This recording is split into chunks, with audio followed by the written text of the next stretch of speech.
오늘 말씀의 제목은 여주 동행하는 순례자라는 제목으로 말씀을 전하겠습니다. 여러분, 올 한 해 우리 교회 표로 삼은 것처럼 주님과 동행하는 해로 잡았습니다. 계속해서 제가 언제 이 주제와 함께 말씀을 지속할지는 하나님의 성령께서 인도해 주시기 바라고요. 아무튼 오늘도 주님과 동행하는 우리들의 삶이 나그네여 순례자라는 이 부분에 초점을 맞추어서 생각해 보겠습니다. 제가 말씀을 준비하면서 오늘 찬양대가 이 찬송을 하면 좋겠다 해서 길 가는 순례자 찬송을 부탁을 드렸고, 우리 찬양대가 복된 찬양으로 우리의 마음을 다시 한번 돌아보고, 우리는 이 세상을 살아갈 때 우리가 진짜 나그네요 순례자다라는 것을 다시 한번 생각해 보았습니다. 우리 찬양대 형제 자매님들 찬송 부르시고 연습할 때 복이 되셨는가요? 좀 더 커야 될 거 아닌가 모르겠어요. 복이 되셨어요. 저도 옆에서 소리는 내지 않았지만 가사로 따라 불렀습니다. 우리가 하나님의 믿음을 가진 주의 백성으로 이 땅을 살아가는 나그네여 순례자라는 것을 기억하시는 저와 여러분 모두가 되시기 바랍니다.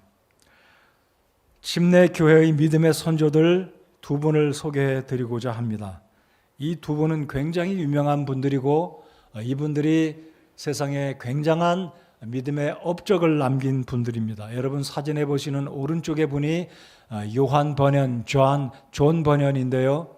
철로 역정을 감옥에서 기록한 굉장한 목사님이십니다. 또 여러분의 좌측, 저의 우측에 찰스 스펄전, 이번은 별명이 붙어 있습니다. 설교의 왕자 또는 설교의 황태자라고 부를 만큼 굉장한 한 시대 영국에 영향을 끼친 굉장한 목사님들이세요. 이 두 분이 침례교 선조라는 것이 저는 저 자신도 침례교회 목사로 얼마나 기쁘고 자랑스러운지 모르겠습니다. 오늘 특별히 존 번연이 기록했던 책을 썼던 이 철로 역정에 대해서 제가 일부분 언급을 해드리며, 아마 몇 번에 걸쳐서 이 철로 역정에 나오는 어떤 주제들과 더불어 제가 말씀을 전할 때 우리 모든 성도님들에게 큰 교훈과 감동이 되어 주시기를 바랍니다. 이 존 번연에 대해서 조금만 제가 더 설명을 드리고자 합니다. 이 존 번연은 아버지가 땜장이 직업을 가지고 있던 토마스 번연의 셋째 아들 중 첫째 아들로 태어났습니다. 그러니까 아버지의 직업이 그렇게 화려한 직업이 아니다 보니 이 존 번연은 어렸을 때 가난한 집에서 태어나서 제대로 된 교육을 받지 못했습니다. 가까스로 글을 읽고 쓸 정도로. 그럼에도 불구하고 이 요한 번연이 썼던 이 철로 역정은 200개 언어 이상으로 번역이 돼서 온 세상에 지금도 성경 다음으로 베스트셀러로 많은 사람들이 애독하고 있는 책입니다. 그래서 영문학 고전 가운데 아주 유명한 책으로 일컬음을 받고 인정받는 책이 존 번연이 쓴 바로 철로 역정 필그림스 프로그레스라는 이 책인데요. 이 책에 있는 내용들은 성경을 정확하게 이해하기 쉽도록 풀어서 쓴 책이라서 우리 그리스도인들이 읽고 또 읽고 또 읽으면 우리 신앙의 여정 가운데 우리 순례의 길에 굉장한 도움과 인사이트를 얻을 것이다 라고 저는 확신을 합니다. 제가 특별히 그래서 우리 학부모 여러분들께 부탁을 드리고 싶습니다.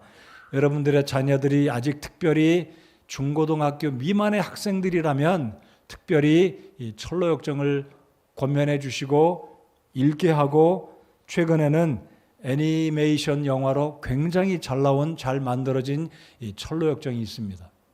제가 지난주에 설교를 준비하면서 또 한 번 봤는데요. 얼마나 영상이 깨끗하고 감동이 되고 그 내용들이 보게 되는지 또 한 번 감동을 받았어요. 어른인 저도. 근데 이 애니메이션 철로 역정이 정말 잘 만들어졌습니다. 그래서 제가 파일을 가지고 있고 우리 사역자들이 갖고 있어서 제가 우리 부모님 여러분들께 강력히 추천을 해드립니다. 이 파일을 받아 가셔서 여러분 자녀들과 함께 앉아서 보시고, 자녀들과 함께 이 철로 역정의 영화 속에 어떤 교훈이 들어있는지 우리 자녀들과 함께 상의하고 디스커스하면 굉장한 도움이 될 거다라고 저는 생각합니다. 어른들도 이 책을 읽으면 참 좋겠다라고 생각이 됩니다. 그래서 이 철로역정 책을 쓴 침례교회 목사, 회중교회 목사였던 이 요한 번연 목사님은 그 당시에 이 영국의 국교도로부터 핍박을 받았던 시대였습니다. 그러니까 이 당시에는 얼마나 고약했었냐면 전도할 수 있는 허가를 받지 않으면 전도를 못하는 핍박을 받는 시대였습니다.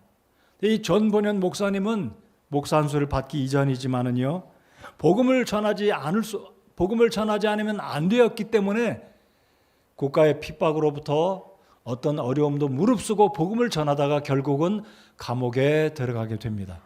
그리고 감옥에 무려 12년을 옥살이를 하게 되는데, 감옥에 있으면서 5년간 묵상하며 이 철로역정을 쓰게 되는데, 철로역정의 가장 중요한 세 가지는 구원과 칭의와 그리고 성화. 구원과 칭의는 똑같은 거죠. 그러니까 구원과 성화와 영화의 이 세 가지 성경적인 교리를 아주 재미있게 은유적으로 상징적으로 풀어서 썼기 때문에 굉장히 유익한 우리 신앙에 도전을 주고 감동을 주는 책이다라고 제가 다시 한번 말씀을 드리고자 합니다. 그래서 철로역정은 단순한 상상과 꿈 이야기를 넘어서 우리 침례교 선조 목사님이 성경을 바탕으로 성경의 굉장히 중요한 구원과 성화와 영화의 과정을 풀어서 쓴 책이기 때문에 우리 침례교회 성도 여러분들 모두에게 정말 다시 한번 강조하고 이 책을 읽어보시기 바랍니다. 우리나라 개화기를 맞았을 때 한국의 청년들이 이 나라를 어떻게 하면 하나님의 말씀에 입각해서 선진국이 되게 할까 해서 청년들이 열심히 일하다가 어찌어찌하여 감옥에 들어가게 되었습니다. 근데 서양 선교사님들이 감옥에 들어간 우리 청년들에게 성경을 넣어주면서 그 곁에 책을 한 권 끼워서 보내주게 된 책이 바로 철로역정입니다. 이 철로역정을 읽었던 선각자들 가운데 이상재 선생, 그리고 초대 한국 대통령을 지냈던 이승만 박사에게 큰 영향을 끼쳤다라고 합니다. 그래서 이분들이 구원받고 철로역정을 읽으면서 믿음의 삶을 한국의 선각자로 이 땅의 젊은이들과 우리 국민들을 하나님의 말씀으로 이끌어 가기 위해서 그런 귀한 일들을 하신 분이다라고 생각합니다. 그래서 오늘 말씀을 통해서 이 히브리서 11장 8절로 16절까지 저희들이 읽었습니다. 그러면서 제가 설교 후반부에 가서 우리가 믿고 있는 이 구원이 얼마나 귀한 것인지 설교 결론에서 제가 강조를 드리고 싶은 것은 우리가 구원받은 것으로 그치는 것이 아니라 오늘 이 시대에 우리 한국의 많은 사람들이 기독교, 예수님의 이름, 아니 복음이란 이 두 글자를 모르는 분들도 많이 있겠지만 대부분의 사람들은 기독교, 복음, 예수님 다 들어봤어요. 사실 우리가 전도를 안 해서 그들이 전도 당하는 게 아니라 예수님을 안 믿는 것이 아니다라고 저는 생각합니다. 곳곳에 다 교회들이 있죠. 인터넷에서 얼마나 많은 이 기독교 매체들이 있습니까? 그렇다면 오늘 설교의 후반부에 제가 강조해 드리고 싶은 것은 성화의 삶을 우리가 보여줘야 된다. 여러분, 철로역정에서 보여주고 있는 게 성화의 모습입니다. 제가 계속해서 이제 철로역정의 이야기를 설교 때마다 하나님 말씀을 근거로 말씀을 나누겠지만은요, 우리 한국의 구원파로 인해서 우리 한국의 기독교회, 특별히 침례교회, 우리 교회들이 많이 어려움을 겪은 적이 있는데 후반부에 제가 말씀을 드리겠습니다. 그래서 오늘 설교의 세 가지를 살펴보고자 하는 것은 여주 동행과 우리 순례자, 우리 그리스도인들이 나그네의 삶을 살아가야 되는데 우리 주님과 동행하는 삶에 있어서 우리는 반드시 기억해야 될 것은 우리가 바로 나그네이다, 순례자이다라는 것입니다. 자, 그래서 첫 번째 대지를 살펴보시기 바랍니다. 우리가 여주 동행하는 성도의 삶에, 여주 동행의 순례자의 삶에 반드시 기억해야 될 것은 내가 곧 나그네요 순례자다라는 의식을 가지고 이 세상을 살아가야 한다는 것입니다. 자, 13절을 한번 보시겠습니다. 자, 8절, 9절에도 언급이 있지만은요, 먼저 13절을 우리 한번 같이 읽어 보시겠습니다. 시작. 이들은 다 믿음 안에서 죽었으며 약속하신 것들을 받지 못하였으되 멀리서 그것들을 보고 확신하며 끌어안았고 또 땅에서는 자기들이 나그네요 순례자라고 고백하였으니 우리가 필그림이라는 거죠. 필그림, 나그네, 순례자. 자, 8절을 또 한번 보시겠습니다. 믿음으로 아브라함은 부르심을 받아 훗날 상속 재산으로 받게 될 곳으로 나가면서 순종하였고, 여러분 이 8절 말씀을 가만히 살펴보며 9절 말씀을 읽어본다면 아브라함은 가나안 땅에 드디어 도착을 했습니다. 수주 전에 제가 아브라함의 하란을 떠나 가나안 땅에 도착한 부분, 그리고 롯의 삶의 모습을 말씀을 드렸습니다. 여러분 이 8절 9절을 잘 보시면 아브라함은 가나안 땅에 도착했지만 그 땅이 하나님이 주실 진짜 본향이다. 진짜 이 땅이 하나님이 주시는 상속의 유업이다라고 생각지는 않았다라는 거예요. 그래서 먼 훗날 아직도 하나님이 주실 것을 바라보고 13절, 8절, 9절 연관된 구절입니다. 9절에 보면 그는 낯선 나라에 머무는 것 같이, 가나안 땅이 물론 낯설지요. 우르를 떠나 하란을 거쳐 가나안 땅에 왔지만 여전히 낯설었습니다. 여러분 75세에 아브라함이 가나안 땅에 도착해서 175세에 죽었으니까 100년을 살았습니다. 그렇죠? 100년을 살았지만 여전히 가나안 땅은 아브라함에게 있어서 타향이었고 낯설었다라는 거죠. 왜입니까? 본향이 하늘에 있기 때문에. 그래서 성도 여러분, 우리가 이 땅을 살아갈 때 주님과 동행하는 삶을 살고자 한다면 우리의 마음 속에, 우리의 개념 속에, 우리의 생각 속에, 우리의 신앙의 뿌리 속에는, 바닥 속에는 나는 이 땅에 살아갈 때 나그네요 순례자다라는 이 사실을 한시도 잊지 말아야 한다는 것입니다. 여러분 우리나라의 작년 통계에 의하면 130만 명의 외국인 근로자들이 살고 있다고 합니다. 이들은 체류자들이죠. 아마 130만 명의 외국인들 가운데는 한국의 영주권 또는 시민권자가 되기를 바라는 사람이 적지 않을 거예요. 그러나 상당수는 돈 많이 벌어서 부모가 있는, 형제가 있는 고향에 가기를 원하는 것이 이분들의 마음일 겁니다. 바로 아브라함이 그렇게 살았고, 우리가 이 땅을 살아갈 때 주님과 동행하는 성도로 살아간다면 나그네와 순례자의 의식이 우리의 마음속에 분명히 있어야 된다는 사실, 그리고 잊지 말아야 된다는 사실, 그렇게 할 때 천국을 사모하게 된다는 거예요.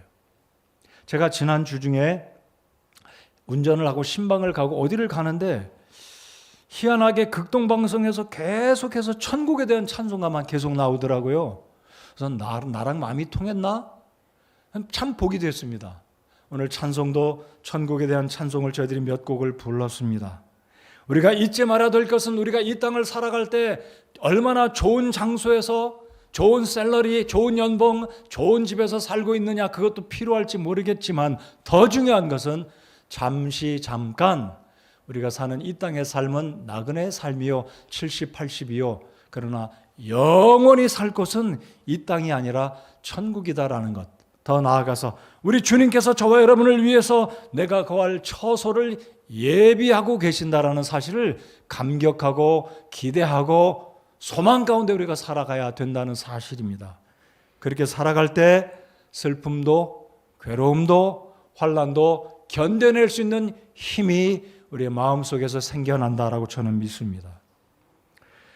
제가 미국에서 5년간 유학생 신분으로 살았던 적이 있었습니다. 계산을 해보니까 벌써 30년 전이 되는 것 같아요. 아마 제가 이전에 언급을 해드렸었습니다마는 한 번 더 짧은 시간이지만 언급을 해드리고자 합니다. 보통 미국의 유학생 신분으로 가면 F비자를 받습니다. 학생은 F1, 배우자는 F2를 받습니다. 이제 유학을 신청하게 되면 I-20라는 폼이 옵니다. 그 I-20, I-20이라는 폼을 가지고 영사관, 미국 대사관에 가서 학생비자를 신청하면 묻잖아요. 당신 왜 공부하러 갑니까? 공부하러 가면 한국에 돌아올 겁니까? 특별히 사역자들, 신학생들에게는 꼭 물어요. 저는 솔직하게 계획했던 것처럼 네, 저는 돌아올 것입니다. 돌아와요. 이야기를 했고 비자를 받았습니다. 자, 그런데 이제 F1 비자를 가진 사람은 미국에 가서 공부를 하면 그 이민법상 자기가 다니는 학교 캠퍼스 바깥에 가서는 일을 하면 안 된다는 조항이 있습니다. 그렇게 해야 학생이 학비 내고 공부를 해야 미국의 나름대로의 무엇인가 있기 때문에, 그래서 이민법상 유학생 비자를 가진 사람은 그 학교에서 공부를 마치고 돌아올 때까지는 바깥에서 일해서 돈을 벌면 안 되는 거였습니다. 근데 어찌 학생들이 하다 보면 대부분의 학생들이, 한국 학생들이 아름아름 또 이렇게 알바를 하지 않습니까? 저도 할 기회가 있었고 또 했었습니다. 근데 어찌하다 보니까 영주권을 받을 기회가 생겼어요. 부득이하게. 이 이민법에 저촉되지 않으려면 어찌해서 아무튼 교회에서 저에게 영주권을 마련해 주겠다고 했습니다. 한편으로는 참 잘됐다, 좋은 소식이다라고 생각했지만 제가 심각하게 생각했습니다. 영주권을 받게 되면 결국은 한국에 돌아오지 않을 수 있는 여건이 되기 때문에 영주권을 받는 것은 짧은 기간에 경제적인 도움이 될 수 있겠지만 이것은 궁극적으로는 좋지 않겠다라는 생각이 들어서 제가 영주권을 받을 기회가 있었지만 그 프로세스를 진행하지 않고 영주권을 받지를 않았습니다.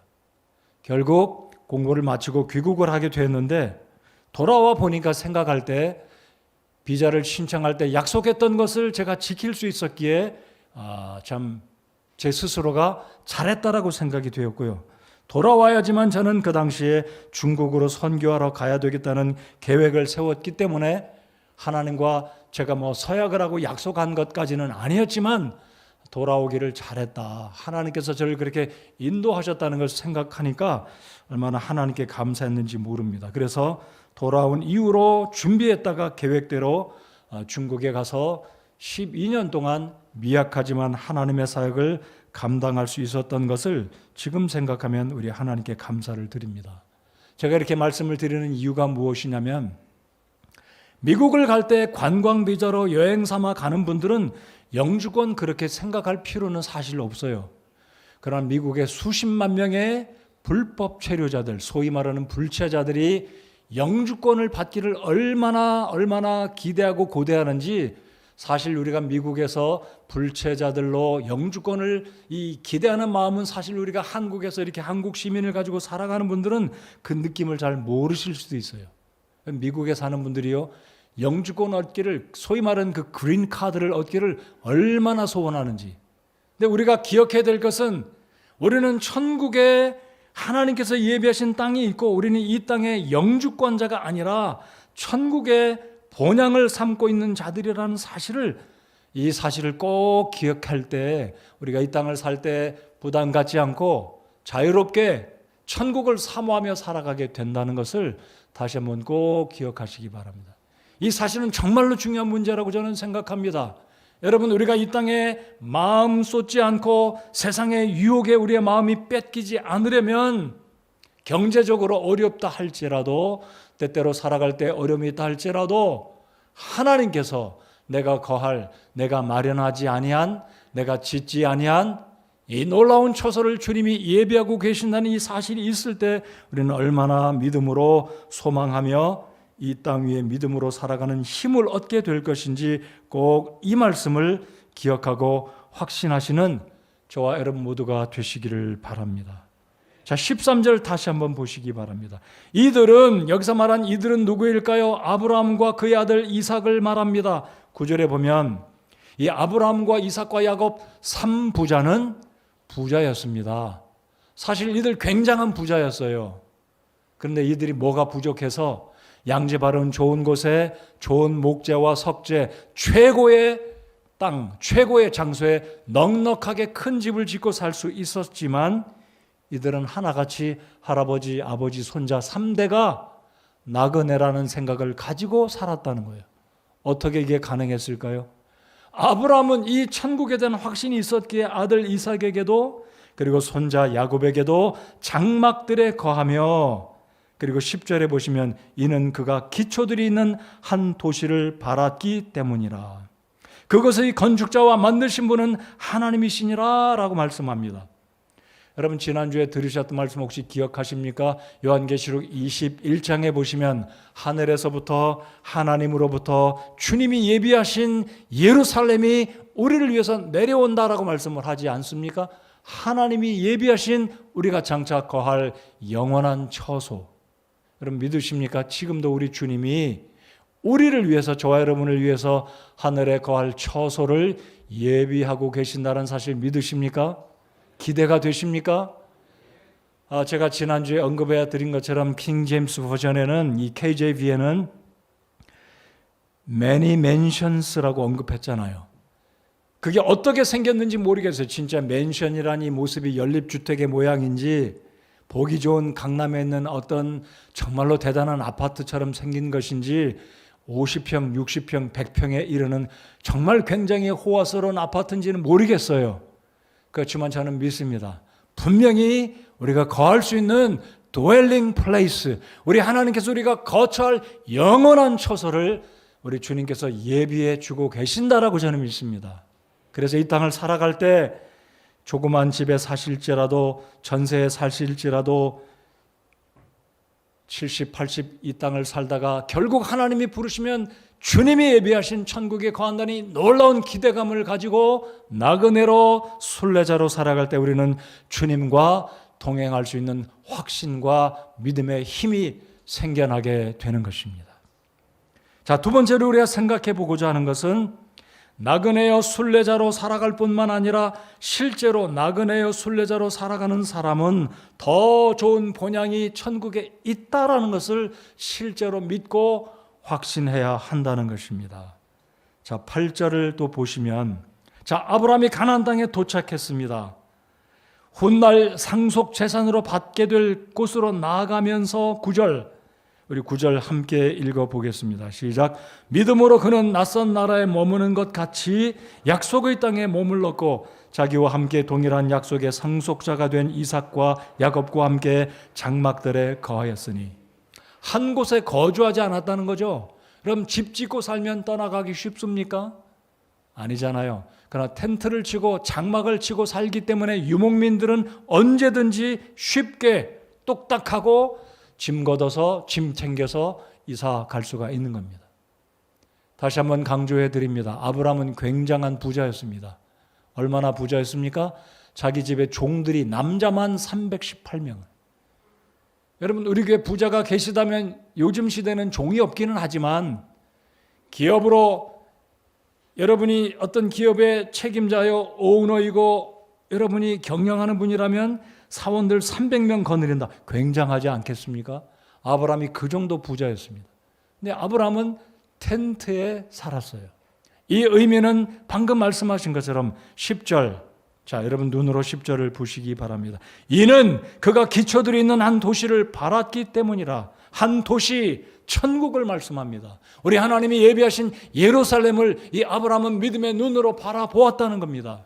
그래서 그가 비록 부자였지만 장막에서 살았고 아들도 손자도 계속해서, 아니 그의 아내 사라도 믿음으로 하나님께서 수태하게 되는 이 힘을 받아 출산하였으니 이는 그녀가 약속하신 분을 신실한 분으로 판단하였기 때문이라.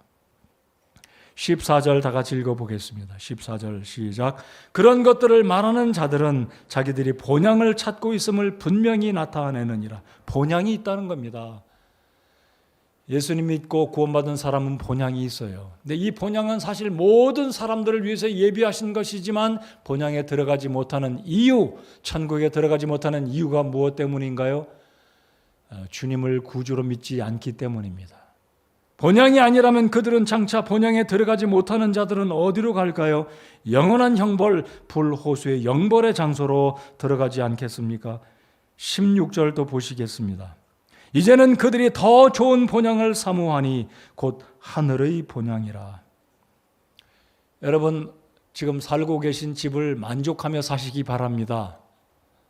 또 다른 측면으로는 역설적이고 모순같이 말씀을 드립니다. 만족하지 마십시오. 만족하고 산다는 것은 하나님께 감사하는 마음으로 주님, 제 집이 초가 삼간일지라도 감사함으로 살겠습니다, 이런 태도로 살아야 되겠고 자족하고 만족하는 마음으로 살아야 되겠지만 이 땅이 우리의 살 영원한 영주하는 곳이 아니라 하나님이 우리를 부르시면, 예수님이 호련히 공중에 재림하시면 우리가 이 땅에 미련 두지 않고 롯의 아내처럼 뒤를 바라보지 않고 언제든지 주님 오시면 아멘 주여 오시옵소서 하는 마음으로 천국으로 달려가겠다는 그런 마음으로 미련 두지 말라는 것입니다.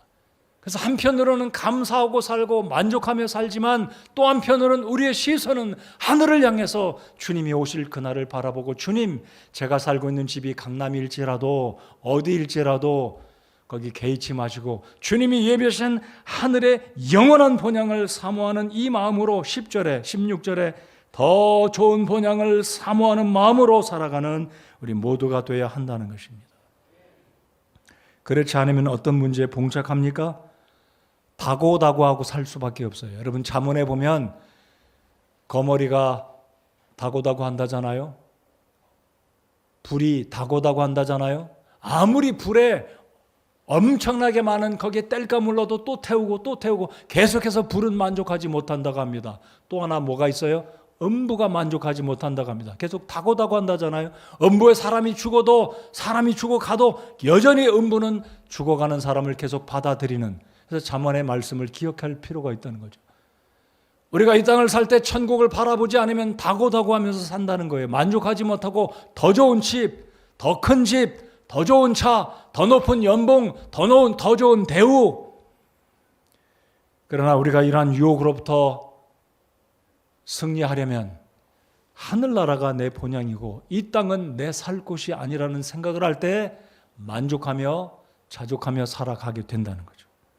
내가 버는 돈이 비록 부족할지라도 만족하며 감사하며 살아가는 그 믿음의 근원은 바로 천국이 더 좋은 본향이다라는 확신이 있을 때 이 땅을 바라보지 않고 다른 사람 바라보지 않고 다른 사람과 비교하지 않고 살아가게 된다는 것입니다. 믿으십니까? 이러한 확신이 우리에게 있어야 하겠습니다. 여러분, 지난주에 제가 말씀드렸습니다. 요한복음 14장에 우리 주님이 약속하시지 않으셨습니까?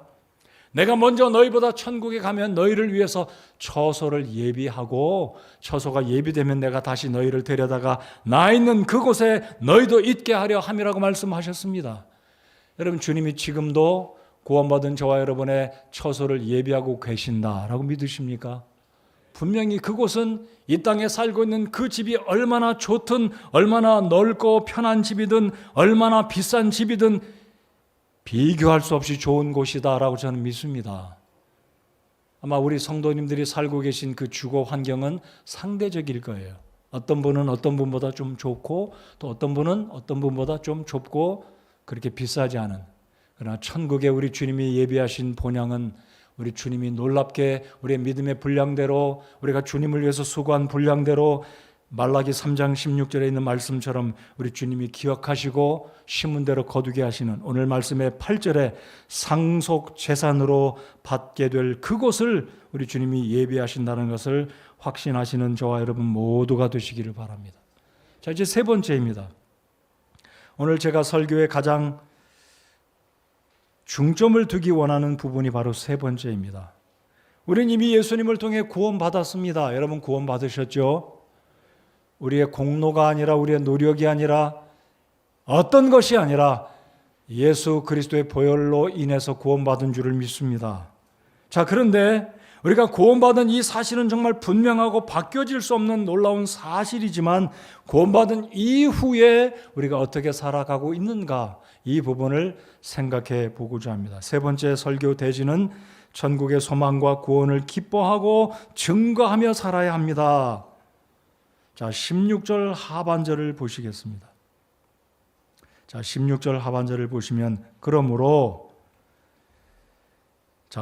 하나님께서도 그들의 하나님이라 불리는 것을 부끄러워하지 아니하시나니. 자, 이 의미의 말씀 이해가 되셨습니까? 하나님이 나를 부끄러워하지 않은 하나님이라면 얼마나 좋을까요? 여러분, 정말 객관적으로 생각해 보시기 바랍니다. 하나님이 나를 진짜 부끄러워하지 않으시고 기뻐하시는 성도인가? 자, 여러분, 손을 여러분 가슴에 한번 두드리면서 생각해 보세요. 실제로 따라 하셔도 좋고 안 따라 하셔도 괜찮습니다. 하나님이 진짜 나라는 이 사람을 기뻐하실까?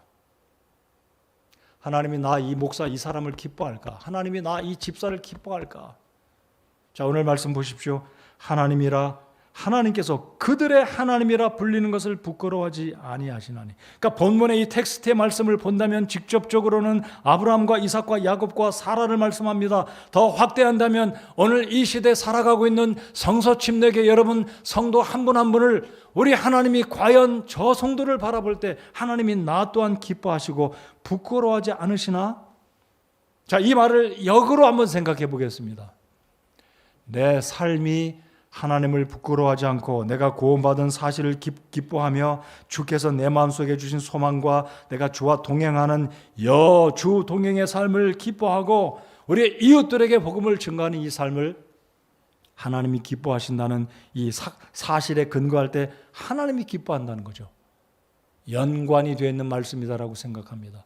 성경에 그런 구절이 있지 않습니까? 하나님을 존중하면 하나님께서 나를 존중히 하는 자를, 나를 존중히 여기는 자를 또한 주님이 존중히 여겨 주시겠다.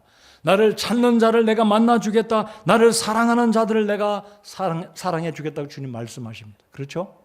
자, 그렇다면 우리가 구원받은 이후에도 과연 나는 우리 이웃들에게 이 세상 앞에 내가 받은 구원을 분명하게 자신 있게 이야기하며 내가 구원받은 사람이라는 사실을 숨기지 않고 자랑스럽게 상호의 삶을 나타내 보이고 있는가 하는 것입니다.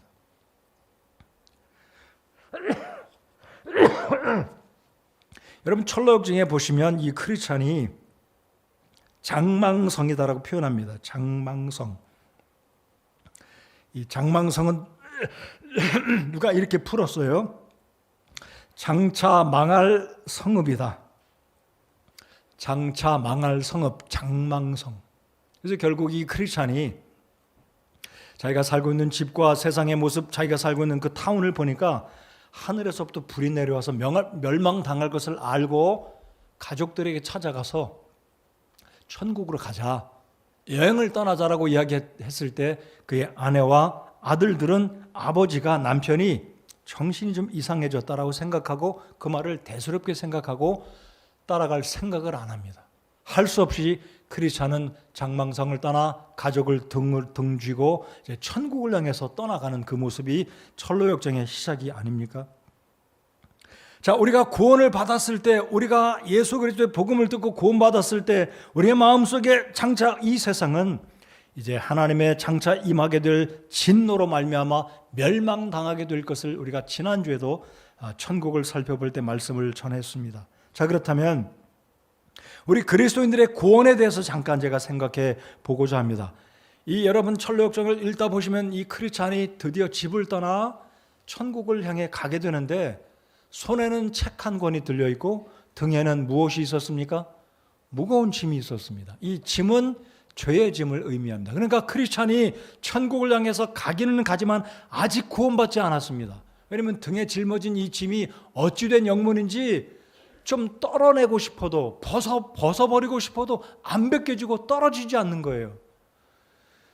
이 철로역정의 주인공 크리스찬은 저와 여러분을 상징합니다. 이 크리스찬이 결국은 짐을 짊어지고 책을 따라서 계속해서 찾아가게 되는데 십자가가 있는 그 언덕에 다다랐을 때 어찌된 일인지 등에 있던 짐이 스스로 툭 떨어지면서 그 무거운 죄의 짐을 벗어버리고 정말로 홀가분하게 기쁨과 평안을 가지고 여행을 시작하게 되는데 그 장면이 바로 무엇을 의미하냐면 구원받았음을 의미합니다. 칭의를 얻었음을 의미합니다. 자, 그래서 제가 서두에 말씀드렸듯이 이 철로역정의 중심 세 가지 내용은 구원과 성화와 영화입니다. 여러분, 한국의 구원파라는 이 이단 교회, 구원을 강조하는 이 구원파 때문에 우리가 적잖은 어려움을 겪었습니다. 아마 지금도 그런지 모르겠어요. 세월호 사고, 세월호 참 그 어려운 일을 통해서 구원파의 실체가 드러나게 되었는데요. 이 구원파의 본래 이름은 대한예수교 침례회입니다. 또 하나의 이름은 기독교 복음침례회입니다. 우리랑 비슷하잖아요. 그들도 침례를 주고 있는 것 같고 이름도 무슨 침례회, 대한예수교 침례회, 대한예수교 장로교회는 많잖아요. 근데 이 사람들의 이름도 비슷해요. 대한예수교 침례회.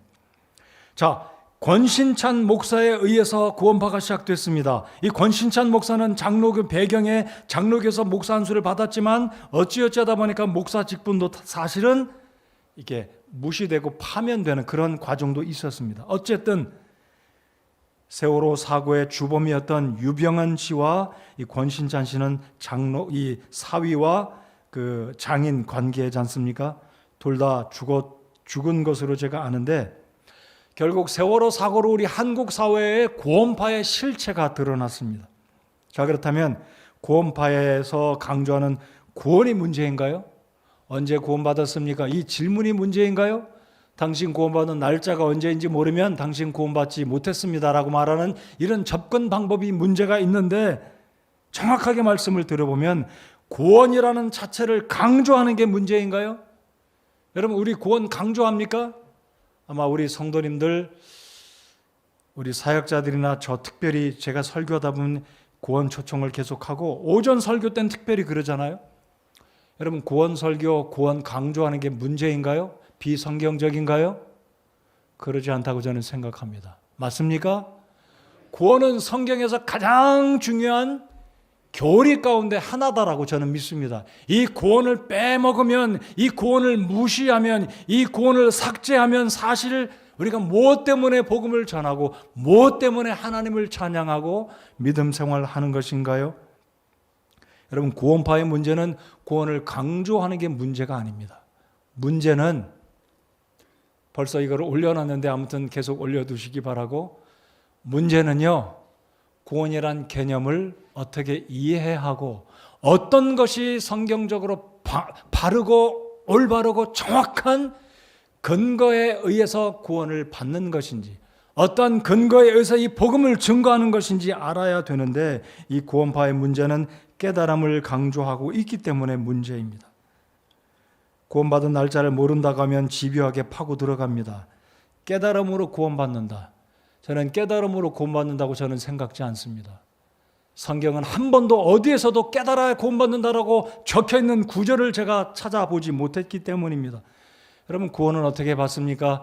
내가 하나님 앞에 죄인임을 인식하고 인정하고 뉘우치고 회개하고 동시에 예수 그리스도가 나의 구주라고 믿고 마음속에 영접해야, 다시 말씀드립니다, 의가 수반된 정확하게 회개하고 믿을 때 구원받는 줄로 우리가 믿습니다. 맞습니까? 근데 이들은 깨달아야 구원받는다고 말해요. 이들이 타겟으로 삼는 사람들은 대부분 교회 다니는 사람들이에요. 왜냐하면 영접한 날짜 모를 수도 있거든요. 여러분, 내가 구원받은 날짜 모른다고 그래서 구원받지 못한 것은 아닙니다. 여러분, 그렇게 믿으십니까? 그러나 분명히 하고 싶습니다. 내가 분명히 주님 앞에 회개하였고 예수 그리스도를 나의 주님으로 믿은 경험이 있고 예수님이 내 마음속에 들어와 계신다고 확신하면 구원받은 사람입니다. 그게 우리가 구원받는 순간 칭의를 얻는 것이죠. 근데 이 구원파의 문제가 또 하나 있는데, 성화의 과정에 회개를 부인합니다. 자, 그러니까 이들은 한 번의 회개로 족하다. 한 번의 회개로 구원받았으면 구원받은 이후에 칭의를 받은 이후에 성화의 과정에서 회개가 필요 없다라는 거예요. 왜냐하면 구원받은 사람이 회개했기 때문에 구원받은 이후에 실수가 있고 허물이 있고 죄를 지었어도 회개가 필요 없다라고 말합니다. 여러분, 구원받은 이후에 회개가 필요 없는 것인가요? 여전히 회개해야 됩니다. 여러분, 하나님 말씀에 시편 51편, 마태복음 6장, 요한일서 1장 간편하게 제가 세 곳만 말씀을 드립니다. 회개가 필요합니다. 자, 오늘 제가 정리한 구원의 세 가지 시제와 관계된 이 관점, 그 에스펙트, 이 관점 세 가지 시제, 그리고 죄와 관련된 칭의의 의미, 성화의 의미, 영화의 의미를 눈으로 한번 바라보시기 바랍니다. 자, 먼저 그러면 칭의라는 것은 구원을 말합니다. 여러분, 구원 받으셨습니까? 여러분, 구원 받으셨다면 이미 하나님으로부터 칭의를 얻은 바 됐습니다. 의롭다 된 것입니다. 더 이상 우리를 하나님께서 너는 죄인이다라고 인정치 않으시고 예수 그리스도의 보혈을 통해서 우리를 깨끗하게 되었다, 의롭다, 내 자녀가 되었다라고 인정해 주시는 의롭다고 칭해 주시는 justified 또는 justification으로 우리에게 새로운 이 놀라운 구원의 신분을 허락해 주신 것입니다. 자, 그것은 시간적으로 보면 과거입니다. 여러분, 예수님을 영접하고 구원받은 시점은 과거잖아요. 그러니까 이 구원의 새 시제는 과거의 한 시점, 칭의를 얻은 시점은 과거라는 거예요. 이미 발생했습니다. 이 구원은 현재의 시점으로도 본다면, 자, 구원받은 이후에 성화가 시작됐습니다. 이 성화는 무엇이냐면 거룩한 삶을 살아가는 거예요. 하나님 백성답게 살아가는 겁니다. 거룩하게 분별되어진, 성별되어진 삶을 살아가는, 그래서 영어로 sanctify, 거룩한 삶을 살아가는, 그래서 성화는 현재입니다. 여러분, 성화는 지금 구원이 지금도 이루어져가는, 우리가 천국 못 가기 때문에 행위가 수반되어서 구원을 만들어가는 그런 측면으로 현재라는 말씀이 아닙니다. 성화는 지금도 이루어가는 거예요. 구원받았기 때문에 하나님 백성답게 거룩한 삶을 살아가는 지금 현재의 나의 삶에 이루어져가는, 진행되어져가는 성화의 삶. 근데 여러분, 우리가 성화의 삶을 살지만 실수하고 넘어지고 죄 짓지 않습니까? 죄 짓나요, 안 짓나요? 짓습니다. 그럼 죄를 지면 요한일서 1장 9절에 의하면 어떻게 해야 됩니까? 하나님은 미쁘시고 의로우사 빛 가운데 거하시는 분이시기 때문에 우리 하나님과 교제를 유지하려면, 빛 가운데 계시는 그분, 깨끗한 삶을 회복하려면 우리의 죄들을 자백해야 됩니다. 회개해야 됩니다. 그래서 성화를 계속 이루어가는 거죠. 그래서 성화는 현재입니다. 그러면 미래가 있습니다. 우리 구원의 미래는 영화입니다. 여러분, 철로역정을 잘 읽어보시면 이 크리스찬이 마지막에 천국의 문을 들어가게 되는데, 그게 바로 성화의 완전한 과정을 이루어가는 그 순간, 영화의 순간, 천국에 들어가서 다시는 죄를 짓지 않는. 자, 여러분, 두 번째 단계를 잘 보십시오. 세 번째, 죄와 연관하여 칭의는 무엇으로부터 자유를 주신다고요? 다 같이 읽어보시겠습니다. 시작. 죄의 형벌로부터 우리를 자유를 줍니다. 자, 그러면 성화는 무엇을 우리에게 의미해 주냐면 죄의 권세로부터 우리를 자유를 주신다는 거예요. 성령 하나님을 의지하면 죄의 권세가 우리를 인도하지 못하고 장악하지 못하게 되는데, 왜냐하면 구원받은 사람은 의롭게 되었고 자백하고 성령이 주시는 힘을 의지하면 죄는 더 이상 우리에게 권세를 행할 수가 없다는 거예요. 우리는 주님의 성령의 능력 아래 있기 때문에, 말씀의 보존 가운데 성령 하나님의 인도하심 가운데 있기 때문에 성화의 삶을 살아갈 수 있는 능력과 이러한 과정과 기회를 주님께서 주신다는 겁니다. 자, 그러면 영화는 죄로부터, 무엇으로부터 자유를 누린다고요? 죄의 성품으로부터의 자유입니다. 여러분, 지금 구원받으셨지만 저나 여러분이나 그 어느 누구도 죄의 성품으로부터 자유로운 사람은 아무도 없습니다. 여전히 살아있어요. 내 속에 살아있어요. 인정하십니까? 그래서 바울 사도가 갈라디아서 2장 20절에 그러잖아요. 십자가에 못 박았고 내가 지금 살고 있는 것은 예수 그리스도를 믿는 믿음 안에서 산다는 거죠. 그래서 칭의와 성화와 영화가 죄와 연관돼서 죄의 형벌로부터 우리를 자유롭게 하고, 죄의 권세로부터 우리를 자유롭게 하고, 그리고 마지막 영화의 순간에는 죄의 성품으로부터 완벽하게, 죄의 성품은 사라지고 영원한 죽지 않는 몸으로, 죄를 짓지 않는 성품으로 천국의 영화의 단계에 들어가는 것이 바로 이 죄와 연관된 칭의와 성화와 영화라는 것입니다. 자, 밑으로 내려와서 마지막 단계를 보겠습니다. 결과. 자, 칭의의 결과, 성화의 결과, 영화의 결과는 무엇이냐면요. 자, 칭의의 결과는 무엇을 강조하고 있다고요? 하나님과의 관계입니다. 신분이 바뀌어진 거예요. 우리가 마귀의 자녀에서 하나님의 자녀로 바뀌어진 줄 믿으시면 아멘 해보시기 바랍니다. 우리가 하나님의 자녀가 됐습니다. 이건 관계를 말합니다. 이 관계는 바뀌어지지 않아요. 두 번째, 성화는 무엇을 말하냐면요, 관계를 말하는 게 아니라 하나님과의 교제를 의미합니다. 성화의 과정을 통해서 하나님과의 교제를 통해서 하나님의 그 은혜를 받고 하나님의 기뻐하심을 받고, 오늘 읽은 16절의 말씀처럼 그들이 하나님이라 불리는 것을 부끄러워하지 아니할 때 하나님 또한 흐뭇하게 생각하고 내가 너로 인해서 참 기뻐한다. 이 하나님 우리를 기뻐하시면 하나님 우리의 기도의 응답을 더 속히 응답해 주십니다. 말씀을 읽을 때 이 말씀이 얼마나 기쁘게 다가오는지, 이 말씀을 읽으면 힘을 얻고 고난 가운데도 기뻐하고 웃고 감사하고 기뻐하게 되는 것은 이 교제를 통해서 하나님 우리를 어루만져 주시고 위로해 주시고 격려해 주시고 교회 와서 예배를 드리면 얼마나 즐겁고 힘이 되는지, 이게 바로 하나님과의 교제, 성도들과의 교제를 통한, 주님의 몸된 지체들과의 교제를 통한 축복인 것입니다. 근데 구원파는 이걸 부인해요. 특별히 구원파의 높은 지위에 있는 사람들일수록 죄를 회개하지 않아요. 회개할 필요가 없다고 말합니다. 이거는 잘못된 겁니다. 그래서 구원파는 이단입니다. 구원도 잘못되게 가르치고 있고요, 구원받은 이후의 성화도 부정합니다. 끝으로 영화의 단계는 무엇인가요? 영화의 결과는 영원한 동거입니다. 우리 하나님과 다시는 떨어지지 않아요. 여러분 창세기 3장을 보시면 아담과 하와가 쫓겨났습니다. 여러분 구원받기 전에 우리가 하나님과 어떻게 되었다고요? 두 글자로 말해 주십시오. 분리됐어요. 에베소서 3장 4장에 보면 분리되었던 우리를 다시 하나로 묶어주셨다 그랬습니다. 그래서 그리스도 안에는 유대인들이나 그리스인이나 이방인이나 하나가 되었다고 말씀하십니다. 근데 우리가 지금 하나님과 하나가 되어 있나요? 떨어져 있잖아요. 여전히 우리 몸은 이 땅 위에 고통이 있고 슬픔이 있고 사망이 있고 경제적인 어려움이 있고 시련이 있고 지진이 있고 전쟁이 있는 이 땅에서 살아갑니다. 그러나 성화의 삶 가운데 이 성화의 완벽을 이루는, 언젠가 우리가 천국에 들어가는 날 아니면 예수 그리스도가 오시는 그 순간은 우리가 영화의 몸으로 변화될 것을 믿습니다. 그때가 되면 주님과 영원한 동거입니다. 다시는 떨어지지 않는, 사랑하는 우리 아버지와 함께 영원히 함께 살아가는, 이것이 바로 칭의와 성화와 영화가 주는 놀라운 축복이다라는 것을 확신하시기 바랍니다. 자, 오늘 설교의 결론입니다. 자, 그렇다면 여러분 구원 받으셨습니까?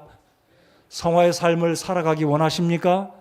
성화의 삶은 쉽게 말씀드리면 4글자입니다. 따라서 해주시면 고맙겠습니다. 여주동행. 올 한 해 여주동행의 삶은 다른 뜻으로 말씀드리면 성화의 삶을 계속 살아가는 겁니다. 이 땅이 내 집이 아니요 이 세상이 영원히 영주할 본향이 아니라 천국이 본향이다. 하나님이 오시면, 주님이 오시면 저는 영원히 천국에 들어갈 것입니다. 이런 생각을 가지고 살아갈 때 여주동행할 수 있다는 겁니다. 자, 그렇다면 우리가 아직 영화의 단계에 들어가지 않았습니다. 아직 주님 안 오셨잖아요. 그렇다면 이 시대에 우리가 어떻게 살아가야 합니까? 성화의 삶을 제대로 살아가면서 우리의 이웃들을 전도하려면 본을 보여야 된다는 겁니다. 여러분 말로만 전도하는 시대 정말 지났어요. 여러분 전도지 주면 사람들이 버립니다. 화냅니다. 심지어 우리 지난번에 우리 청년이 그랬잖아요. 침 뱉는다 그러잖아요. 침까지 뱉는 시대 우리가 살고 있어요. 사람들이 예수님의 이름을 몰라서 안 믿는 게 아닙니다. 우리 때문에 믿고 안 믿고가 결정된다라고 저는 생각합니다. 사랑하는 성도 여러분들, 유병헌 씨는 세상을 떠났습니다. 그러나 구원파가 저질렀던 피해는 여전히 우리 침례 교회들 많이 어려움을 주고 손해를 끼쳤습니다. 우리 구원 강조 안 할 수 없어요. 계속 구원은 강조해야 되고 이 구원의 복음은 증거되어져야 합니다. 자, 그렇다면 우리가 말로만 구원 강조하는 게 아니라 삶으로도 우리의 성화의 삶에서 우리 이웃들에게, 우리 사회에, 과연 우리 침례교도 성도들의 이 믿음이, 성화의 삶이 실제로 직장 속에서 우리의 이웃들에게 나타내질 때, 그리스도인의 성화의 모습을 볼 때 그들이 과연 그리스도인들은 진짜로 모든 종교인들보다 참된 사람들이구나, 예수님 믿는 사람들이야말로 진짜구나, 내가 저 사람의 언행을 보니까 나도 예수님 믿어야 되겠다, 나도 저들 보고 저들이 천국 가서 저렇게 기뻐하는 모습을 보니 나도 예수님 믿고 천국 가야 되겠다라고 해야 되지 않겠냐라는 것입니다. 우리의 삶의 성화의 모습을 보여줘야 된다는 거예요. 구원파는 성화의 모습을 부정하고 회개를 부정합니다. 성화 자체를 부정하는 것은 아니겠지만 회개하지 않는다는 그 의미는 그런 측면으로도 이해할 수가 있다는 것입니다. 그래서 결론입니다. 오늘 우리 사회에 우리 교회가 우리 그리스도인들이 인정받지 못하고 소외당하고 따돌림 받는 이유는 우리가 전하는 복음이 잘못돼서가 아닙니다. 우리가 전하는 복음이 어떤 흠이 있어서가 아닙니다. 우리의 삶이 문제입니다. 우리의 삶을 나타내 보일 때 우리 주변의 사람들이 감동받고 그 좋으신 예수님을 믿고 참된 복음이 있는, 우리가 믿고 있는 구원의 확신 천국을 바라보는 우리의 삶이 진짜다라는 감동을 나누어 줄 때 세상이 바뀌어지게 될 것을 믿고 우리의 이웃들이 바뀌어지게 될 것이라고 믿습니다. 철로 역정은 은혜 받은 구원, 이 놀라운 칭의와 성화와 영화를 이루어가는 이 세 가지 모습을 놀랍게 보여주는 책이기 때문에 이 책을 한번 읽어보시고 특별히 하나님 말씀이 우리에게 들려주시니 귀한 교훈을 받고 감동받고 변화된 삶을 살아가는 저와 여러분 모두가 되시기를 바랍니다. 자리에서 일어나셔서 함께 찬송하시겠습니다.